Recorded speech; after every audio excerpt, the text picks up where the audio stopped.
আয়াতুল কুরসির ফজিলত ও আমল। ১। সর্বশ্রেষ্ঠ আয়াত রাসূলুল্লাহ বলেছেন, কুরআনের সর্বশ্রেষ্ঠ আয়াত হল আয়াতুল কুরসি।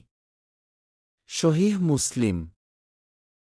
২। ঘুমানোর আগে পড়লে হিফাজত হযরত আবু হুরায়রা বলেন, শয়তান তাকে শিখিয়েছিল, যদি তুমি শয্যায় যাওয়ার সময় আয়াতুল কুরসি পাঠ করো, তবে আল্লাহ তোমাকে সকাল পর্যন্ত হেফাজত করবেন এবং শয়তান তোমার নিকট আসতে পারবে না। সহিহ বুখারী। ৩। নামাজের পর পড়ার ফজিলত রাসূলুল্লাহ বলেছেন, যে ব্যক্তি প্রতিটি ফরজ নামাজের পর আয়াতুল কুরসি পাঠ করে, তার জান্নাতে প্রবেশে মৃত্যুই একমাত্র অন্তরায়। সহিহ হাদিস, নাসাই, তাবরানী।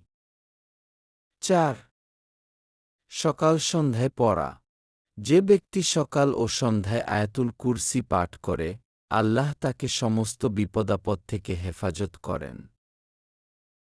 ৫। ঘর ও সম্পদের হিফাজত।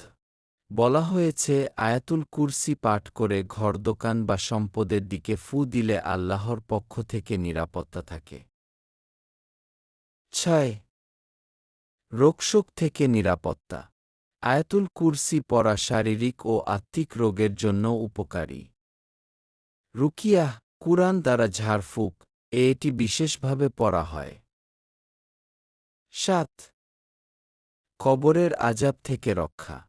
কিছু বর্ণনায় এসেছে, আয়াতুল কুরসি নিয়মিত পড়লে মৃত্যুর পর কবরের আযাব থেকেও মুক্তি মেলে ইনশাআল্লাহ।